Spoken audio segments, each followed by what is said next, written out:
In the fall of 2007, I attended a lecture at Manhattan College on the genocide in Darfur and had the honor of hearing Mrs. Toby Kirsh speak. While she spoke briefly of her experiences in World War II, she focused instead on the importance of being active to end the genocide and continuing human rights violations in Darfur. I was moved by the story of her experiences as a resistance fighter in Belgium and inspired by her activist approach to life. Shortly after that lecture, I began working with the Manhattan College Holocaust Resource Center and was given the opportunity to interview Mrs. Kirsh. The goal of this video is twofold. First, Mrs. Kirsh, myself, and the Holocaust Resource Center hope that by recording the memories of survivors such as Mrs. Kirsh, we can work to end Holocaust denial. Second, we hope that by hearing Mrs. Kirsh speak of her and her husband's efforts in the Belgian resistance, individuals will be inspired to become active when encountering injustice, however large or small that injustice may be. In one of our unrecorded conversations, Mrs. Kirsh reiterated to me the slogan of the resistance, saying, "We must keep our eyes open. Do not let anything go ignored because you think it is too small or insignificant." 60 years later, one finds Mrs. Kirsh standing up at public forums, such as those at Manhattan College, speaking and personifying her ideal that life is a struggle and one must fight every day. It is only by truly embodying these words that we can hope to make the phrase, "never again," a reality. I was born in 1911 in Warsaw, but I didn't stay too long I emigrated to Belgium, and I considered it more my country. In 1933, Hitler came to the power, and there was anxiety, but nobody thought, at that time I lived in Belgium, right? And there were some German Jews who came because they felt harassed. And when we talked to them, they said, "Okay, well, it will pass 3 months, 6 months, we'll go back." I really didn't understand their attitude, because if you think that it's going to take 3 or 6 months, you stay there and you help it happening. But that's the way they were seeing it. They marched in Brussels on my husband's birthday, May 10th. So I can't forget that. That's when we started getting scared, because France was fighting. After 17 days, they laid down the arms, and we were really very disappointed. After all, France is not a little country, it's a powerful country. Okay, Germany is but 17 days, so that was the first time that we were aware when we saw that they were losing. And then 3 days they were in Brussels. It was like a promenade, Of course, a lot of Belgian youngsters died in fighting, but it didn't take. Once they laid down the arm, they took off the uniforms, and this was the original group who formed the resistance. My husband and I forgot to tell you, I met him in Brussels. he came also from Poland to study, and he had to interrupt his study because immediately as the Germans walked in, everything changed, all the laws, everything. And so, he and I worked as, and we were members of a labor union. It was a socialist, by the way, so it wasn't religious or anything. There was no problem with being Jewish or whatever. I think I never understood how they really knew who was Jewish, because in Belgium there was no discrimination, that maybe by the names or something, they put their hand on every official, the studies, let's say the city officers, and wrote letters to most of the people telling them that they can't live anymore in Belgium, but not to worry, they're sending them to some country and not mentioning where, that they will have colonies there and live together, not be bothered, not bother anybody else, something of that sort. It sounded not innocent, but to me certainly not very kosher, And with the children, doesn't matter, just take whatever they have and go. And there was a big place in Brussels, and we looked and we saw this. I said, they're crazy, going with small children on a long trip without, and I don't know exactly if they had them leave their money but they came, they assembled, and they left and never came back.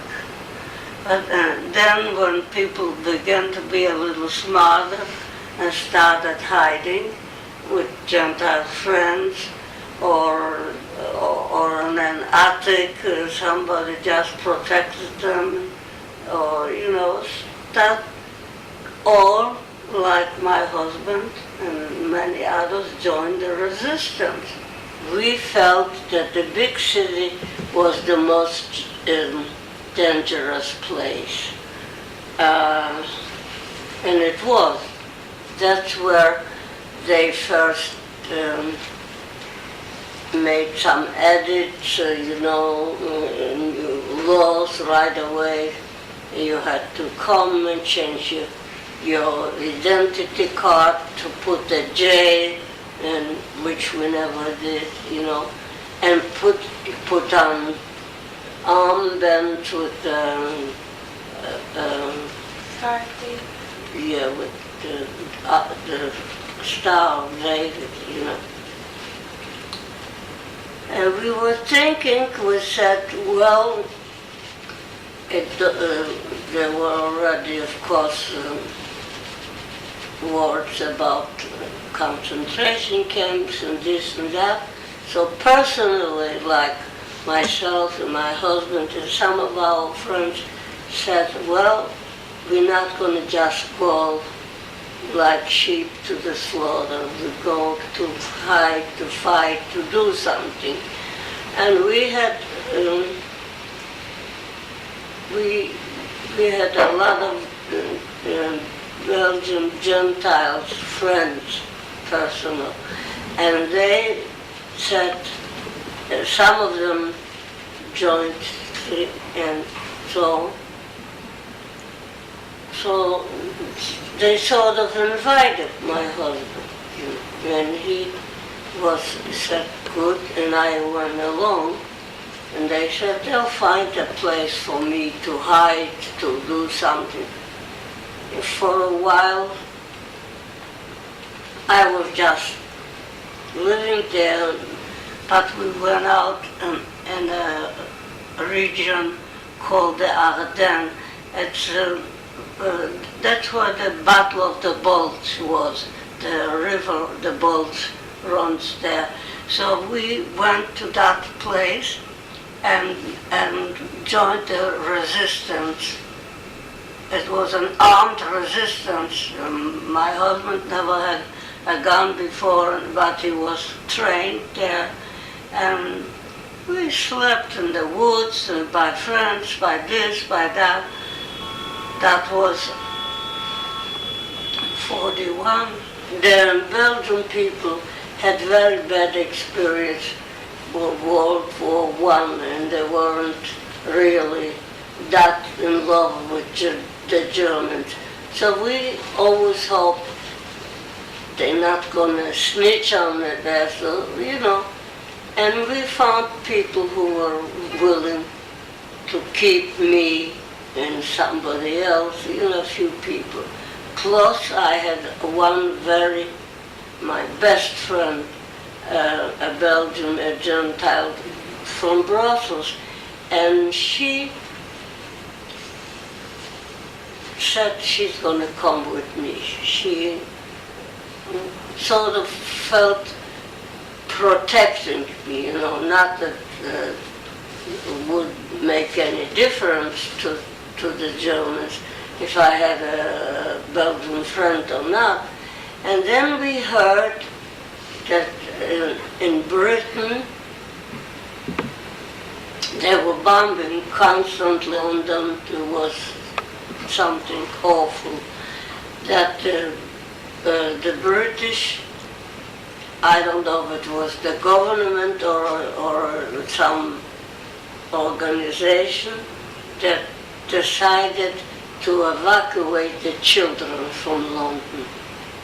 That whatever happens, let's put the children in safe places in the country, someplace, disseminated all over. And I said, well, that's a good idea. We could do the same in Brussels. And I started with this friend.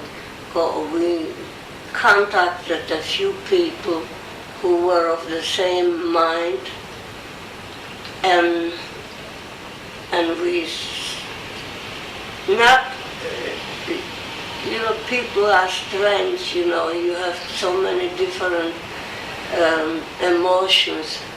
Parents didn't want to give up their children, they would hiding with them, but we had to explain. Some were very willing right away. They thought it's a good idea. Even if we don't survive and would get caught, at least our children, they would give us names, addresses of relatives, some in Brazil, some here. They said, if we are gone, that's where you go with children. If the children survive, if you survive. The kids that we had were like 7, 8 years. They could not really understand, but they trusted their parents that they could come with us and be careful in the train. We didn't have cars or other means of transportation, and we brought them to, we already had places where the people expected them, They said, we'll take a girl, we'll take a boy, we'll take this age or that age. How did you and the woman that you worked with find the families to? Well, I don't, sometimes I think, how did it happen? She knew people, I knew people, they knew us, they probably heard of our work, and they contacted us. One day, believe me, we were pretty scared. We went on a train to take a little boy, and he looked sort of Jewish. He wasn't blonde and blue eyes, which is, of course, there are plenty of blonde and blue eyes Jews too. But he was with me and her, But she was a Gentile, a blonde, a blue-eyed, beautiful woman. And we went in the train, and there was a couple of German guys, and we were trembling in our boots. And she said to me, my name was Yvette, and we had false papers and all that. She says, Yvette, you take care of the boy, I'll take of the German. And she sort of was flirting with them, disgustingly, but she did. And one of them took out a picture and showed his fiancée, looked exactly like she is. Really, a blonde, blue-eyed, sort of. And they were laughing, the soldiers with her and things. And thank goodness they left before we did. We were further. My role was to transport children from Brussels to people who were willing to shelter them during the war. Because a woman was less in danger without a child by her, you know. And some of them, children really survived thanks to being there because the parents perished. Some were lucky that the parents were safe too. But this was, and I must say that the people there, the farmers, they were so good. One girl was, I don't remember her name, she's in Brazil now, must be 60 years old or something.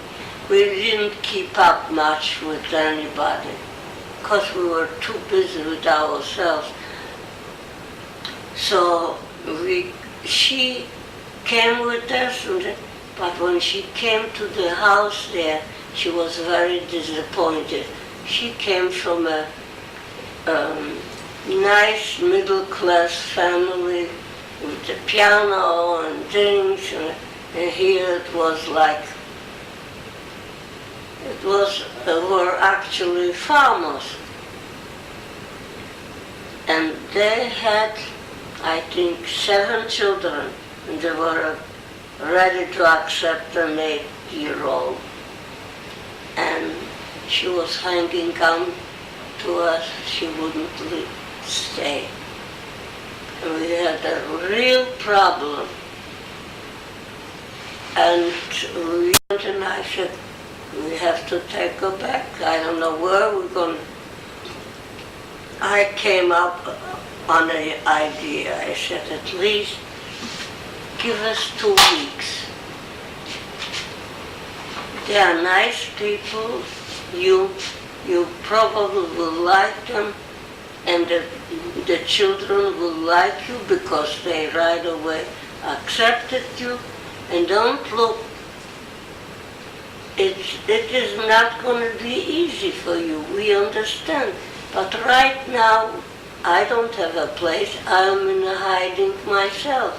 You must give us 2 weeks, we're going to look for another place which might be more suitable to you, or will bring you back to your mother or something. So she agreed. And when we came 2 weeks later, she said, I'm so happy here, they're so nice with me. They really went out of their way. The lady of the house hugged her and kissed her, and, you know, she understood. The only thing was that the church, they were every Sunday they went to church, and she didn't care, she went along, you know. Some children are very religious and they wouldn't. And then one day, one of the kids had, what do you call, Communion? Huh? Communion? A communion, yeah. And she wanted to be too in it. I said, well, it is not your religion and thing, and you cannot do that. The priest wouldn't allow you. He's asking, so he said, no, we can't do that unless your mother and father would say that they are converting you. You cannot do that. And again there was a dilemma. What are we going to do? She was crying and think her best friend, she wants to be with her. So the mother said, I have a plan. We'll buy you the same dress she has, and you'll be an escort. One boy we placed in a convent, and at the end of the war he was grabbed. Somebody snitched and said that when they came, were running away, they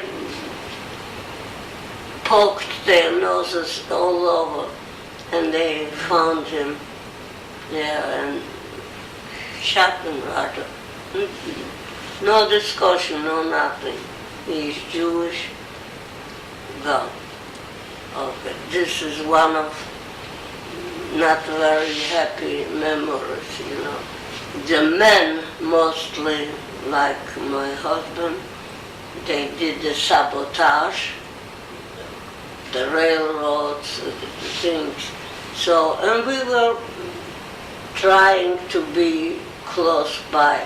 Sometimes weeks passed by, we didn't see each other, but we had news that they do, you know, was like a, I don't know, like email or something. We were kept, you know, au courant of what's going on. They had a réseau of information underground, you know, and they got money from the Americans or from Belgium that were in England, and they were parachuting money and instructions because they also had some information. It wasn't just you and me, it was an organized group. And they were not always in the same place. They were going from one village to another, where not to be too much seeing, you know, but mostly they had arms, and the sabotage actions was the most important, so that they stopped them from doing things, you know, especially at the time when the liberation started. They certainly were, and that's when my husband distinguished himself. When the Americans came in, the whole village, actually it was a little city, and the mayor, everybody, we said we'll make them a banquet. And I'll never forget one of the officers there or somebody in the village had a beautiful house with a room long like this with a table, and we all put in our help. I think she slaughtered a veal or something and made a beautiful banquet. Okay. And it was so joyous, and we kissed our soldiers, and they were overwhelmed. For them, it was not the end yet, you know. Until from this place, they had to go to Berlin. It took them several months. But, you know, they were, any little village they conquered and things, you know, and didn't have any victims, they were happy. In the middle of this, somebody came in running and telling that there's a group of other soldiers, black people. So there was still room at the table, and I said, we're going to invite them. And this officer said no. I said, why? He said, because we don't mix with black people. That's it. I said, why? I can't understand that. He says, well, it's difficult for you to understand, but that's the way it is in the United States. I said, so why do they come to fight here? I said, come out in the field. There's white snow, and you'll see if the black people's blood is any other color. That he was very embarrassed, and he was glad that his soldiers didn't understand. He said, let's not talk about it. We have a task to accomplish, and that's it. We are not to judge. And I thought to myself, well, that's the problem with the whole world. Nobody judges, and they tell you do it, and you do it. Isn't that something? Really. There were also probably, but the mayor's wife already had prepared dishes, and she was serving them out in the street. She said, what can we do? That's their customs, that's their, we not. But I never could understand that. Well, I really never wanted to come to the United States, because once we were liberated, there wasn't any reason for us, because even if our apartments were emptied out and things, the government was, as soon as we came back to Brussels, we got an apartment and some really ridiculous furniture, but it was a table, a bed, we were, and that wasn't just because we were resistance, because we were refugees, because everything was taken.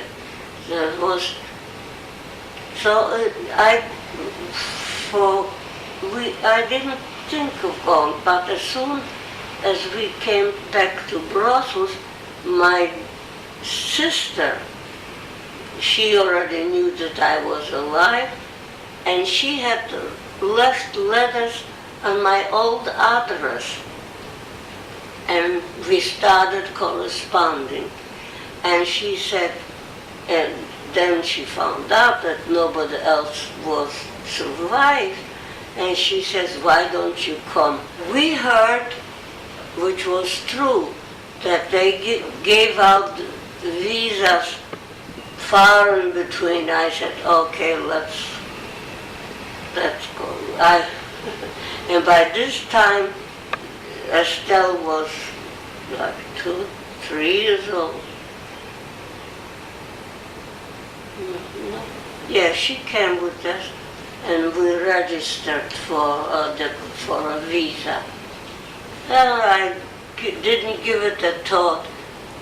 3 months later, we got a visa. And that was, we understood, because Belgium is not a country from which people emigrate. They gave us 3 months' time to get ready. We didn't know. In the meantime, I got pregnant. Everything came. So I spoke to my sister, actually. I said, look, I'm pregnant. I don't feel like I want, and I only have 3 months. Come on, you have the baby here, will be an American. I said, one will be Belgian, one will be American. She said, don't worry about that, we don't make a big difference here. And she said, and if it's a boy, he can become president if he's born here. I'll never forget, we were joking. I said, okay, we'll come. In the meantime, we couldn't go anymore because they wouldn't take us on a plane with the last minute. So we had to take a boat, which was very clever because it was like a trip, a beautiful voyage. I can't remember the name of the boat was Europa. Yeah, I think it was an Italian boat. And we were 9 days from Brussels to New York. When I came, a month later, I gave birth to my younger daughter. One was born in Brussels, the one here. And, and you know, it wasn't easy in 1950 here to get a job and this and that.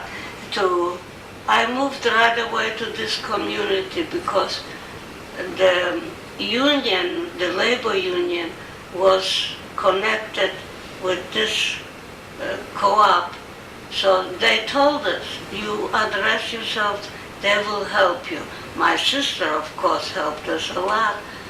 We were 3 months in her apartment with her. She was the oldest, I was the youngest. Very strange. I was very disappointed because at that time I felt there was still a lot of anti-Semitism here and discrimination against the black. People told me that if you went to a small hotel, they had cards all over. Blacks and Jews are not welcome. Yeah, you don't know that. You are a kid. That was 62 years ago. It took a long time until we got to this point, and it's still not completely desegregated, especially in a small southern town. You see the whole to-do they make now with Obama because he is black. They don't consider what he is as a person or the program he has, but that's the underlying thing. The Jews said, never again, never again, never again. How many genocides did we have since the Holocaust? You have this Darfur, which is a shame of the world, and it continues. They could do something about it. I always felt sort of almost ashamed that we weren't more numerous to fight, because a lot of people, when I saw in Brussels, when they called the Jews together, and I saw people with babies in their arms, I said, they are crazy. They go no matter where. And we already had heard a little bit about the camps and things. And I felt that there should have been many, many more people. There should be no stop of talking about what happened, and that in the worst of circumstances, there is always something you can do. Don't give up. See, well, I don't want to say preach, but talk about it, or tell your children. Did I ever tell you the story of court? Mm-hmm. Yeah. That's an amazing story. I mean, there's so much can be done constantly. People get tired, they say it's an obsession. It is an obsession, because if you lived even not in a concentration camp, but if you were harassed for 5 years and you lost your whole family and you've seen the horrors, you don't want to see it again. You say anything is better. Let's talk, talk, talk, talk. We shouldn't spend our energy and money and everything on wars, on weapons. There's always things can be improved without the wars.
Attempting to share a reflection with you on my experience working with Mrs. Kirsh is overwhelming.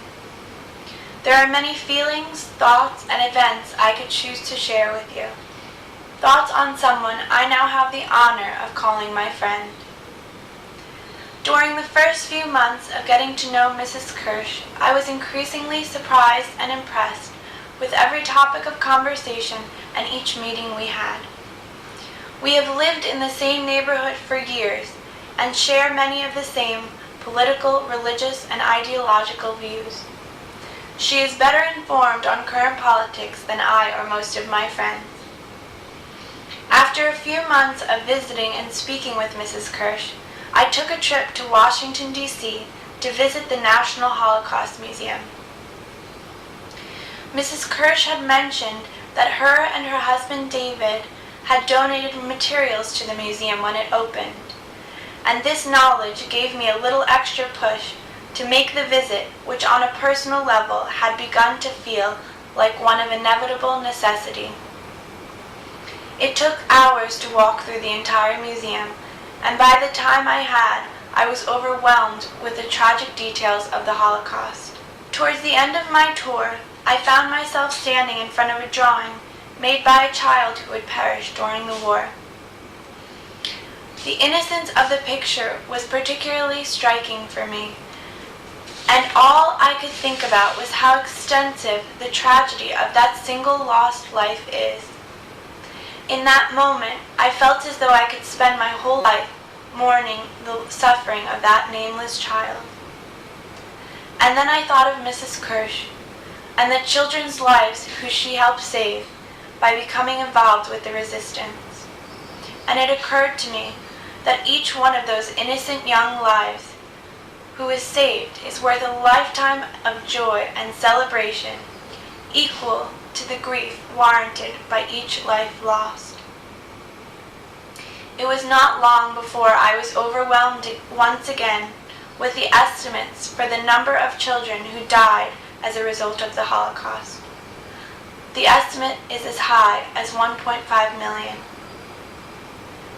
When talking with Mrs. Kirsh, she has said to me a number of times that her story is not particularly special, that there were so many people who did such amazing things during the war.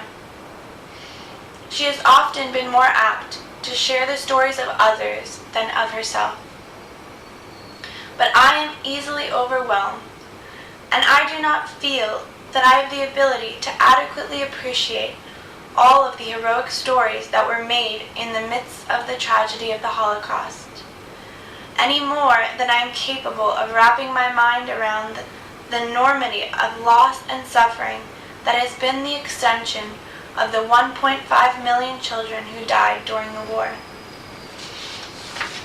So right now, I would like to initiate the celebration of just one person who has become a role model for me and should be an inspiration for all. I would like to take this time to celebrate Mrs. Kirsh and do my best to convey that I believe her efforts, her story, and the lives of those children whom she helped save are worth lifetimes of commemoration. After a discussion that was particularly focused on her memories of the Holocaust, Mrs. Kirsh said to me, "I might not have had a particularly happy life, but it sure was interesting." After learning about Mrs. Kirsh's experience and beginning to grasp the tragedy of the Holocaust, I don't know how much I can hope to fulfill my once simple dream of just being happy all the time. What I may instead attempt is to live a life as full as Mrs. Kirsh's, to live a life as active as Mrs. Kirsh's, and to be an individual as uniquely admirable as Mrs. Kirsh.